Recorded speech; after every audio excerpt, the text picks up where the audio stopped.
Trace les axes de symétrie des figures suivantes. Premièrement, je vais expliquer ce que nous sommes en train de rechercher, à savoir des axes. Je rappelle qu'un axe de symétrie d'une figure est une droite telle que l'image de cette figure par la symétrie orthogonale d'axe en question est la figure elle-même. Ça veut dire que nous sommes en train de chercher des droites selon lesquelles l'image va pouvoir se replier. On peut vraiment imaginer une image qui se plie sur elle-même afin que chaque partie se corresponde. Je vais expliquer ça un peu plus précisément. Alors, je vais choisir un axe qui est déjà tracé. Je rappelle que je suis en train d'expliquer sur un correctif, donc je ne résous pas à tout pour que les vidéos ne soient pas trop longues, mais je vous explique le principe général. Alors, voici donc un axe de symétrie. On peut très bien imaginer que, je coupe ceci, ce sommet jaune va atterrir sur ce sommet jaune. Ce sommet mauve correspond à ce sommet mauve. Ce sommet rouge correspond à ce sommet rouge. Ce sommet bleu correspond à ce sommet bleu. Je prends les sommets, évidemment, parce que ce sont les points les plus flagrants de correspondance quand l'image se replie, mais il est bien évident que, par exemple, ce côté-ci va totalement correspondre à ce côté-ci. En parlant justement de ces côtés, je précise que pour cet exercice, c'est d'ailleurs une exception, on va considérer que les couleurs ne comptent pas parce que évidemment une partie blanche ne correspondrait pas à une partie noire.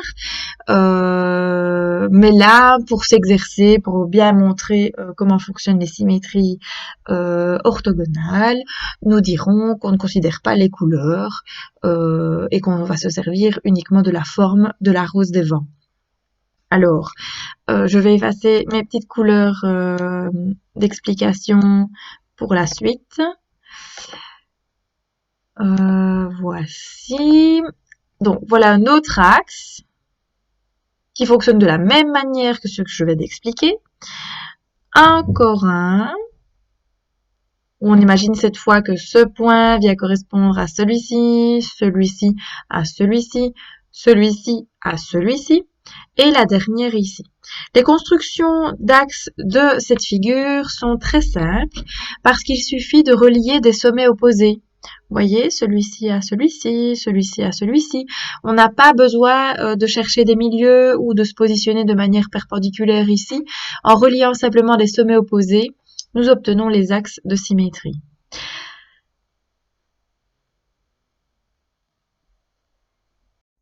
Deuxième dessin, une flèche qui est tout à fait symétrique selon cet axe. On imagine fort bien la flèche pouvoir se replier sur cette droite verte avec le sommet orange qui correspond à l'autre sommet orange, à ce point jaune qui correspond à ce point jaune, celui-ci à celui-là, et évidemment nous avons une série de points fixes, c'était déjà le cas ici. Par exemple, ce point-là est fixe, ce point-là est fixe, je dis une série, mais voilà, il n'y en avait que deux. Voilà, ils se replient sur eux-mêmes sans aucun problème. Au niveau de la construction de cet axe de symétrie, il faut relier le sommet de la flèche, ici, au milieu du segment que je suis en train de repasser virtuellement. Et donc, vous allez obtenir cet axe-là. Ensuite, nous avons la double flèche. Je repasse comme ceci. Voilà l'axe qui ressemble très fort au précédent. Ici, je n'ai pas besoin de prendre le milieu d'un côté vu que j'ai une autre flèche. Je relie les deux sommets des flèches. On imagine que ce sommet correspond à celui-ci, que celui-là correspond à celui-ci, en pliant de manière horizontale. Je peux aussi plier de manière verticale, comme ceci. Alors, pour la construction de cet axe, vous devez sélectionner les milieux des segments partant de là à là, là à là. En reliant ces deux milieux-là, que je peux retracer au rouge, donc le milieu ici et le milieu ici. Vous ne faites pas ça au pif, évidemment, vous prenez votre équerre et vous regardez bien... vous prenez bien la moitié donc de la mesure de ce segment-là, et en les reliant, vous allez obtenir un axe de symétrie, et tout seul, il sera perpendiculaire.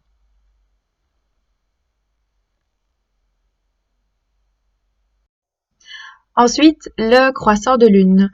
Ce croissant de lune est symétrique selon l'axe que je repasse au vert, le voici. On imagine fort bien que les deux sommets ici du croissant vont se replier l'un sur l'autre en fonction de cet axe. Cet axe ne se fait pas du tout au pif, vous devez le construire. Je vais le faire tout de suite avec vous. Alors, on a besoin de son équerre. Il faut construire un segment qui relie les deux extrémités du croissant de lune. Donc, voici. Je vous rappelle que toutes les constructions doivent s'effectuer au crayon gris. Donc, je prends mon crayon gris, je joue le jeu. Voilà. À l'aide de mon équerre Aristo, je place le 0 approximativement au milieu parce que là j'ai la réponse, donc fatalement je sais où est le milieu. Mais sinon vous savez tous qu'il est plus ou moins ici. Vous devez vous assurer d'avoir le même nombre de graduations de part et d'autre du 0. Donc voici la position précise du milieu du segment gris qui rejoint les deux sommets du croissant de lune. Ensuite, vous allez, pour obtenir cet axe, vous allez devoir construire la médiatrice de ce segment. Donc, vous avez déjà le milieu, c'est très bien. Et vous vous positionnez de manière perpendiculaire à ce segment, parce que c'est la définition de la médiatrice. Je rappelle qu'une médiatrice d'un segment est la droite passant par le milieu du segment et lui étant perpendiculaire. Donc là, on respecte toutes les conditions. Et voici comment obtenir l'axe de symétrie du croissant de lune. Alors, on continue avec une série de lettres. Premièrement, le E. Le E, lui, ne possède pas d'axe de symétrie, et c'est surtout parce que c'est ce E-là. En gros, si vous observez attentivement, vous devez remarquer que le morceau du E ici est plus petit que ce morceau-là. Vous pouvez évidemment vérifier en mesurant, mais normalement à l'œil nu, ça se voit. Donc, si on imaginait un axe de symétrie comme ceci, horizontal, pour replier le E sur lui-même, ça ne fonctionnerait pas étant donné que la partie mauve est plus petite que la partie jaune. Donc, pour celui-ci, pas d'axe de symétrie. Le H, lui, en possède un. Il est là. On imagine très facilement que cette partie du H, en se repliant selon l'axe ici, va atterrir sur cette partie. Pour le construire, vous devez sélectionner les milieux de ce segment-ci que je repasse là comme ceci et le segment ici en dessous. Là, vous pouvez aussi considérer le segment qui relie ce sommet à ce sommet-là. Je fais un petit rappel du chapitre sur les transformations du plan.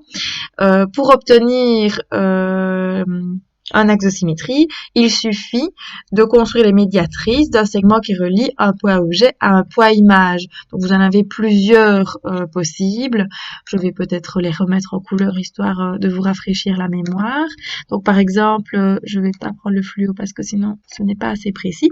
Si je considère un segment qui relie ce point objet à son point image ici, vous prenez le milieu de ce segment et vous vous positionnez perpendiculaire, vous obtenez cet axe-là. Si vous prenez d'autres points, par exemple ce point objet-là avec ce point image ici, ça fonctionne aussi. Et comme je le disais, il y en a toute une série. Il y a celui-ci avec celui-ci.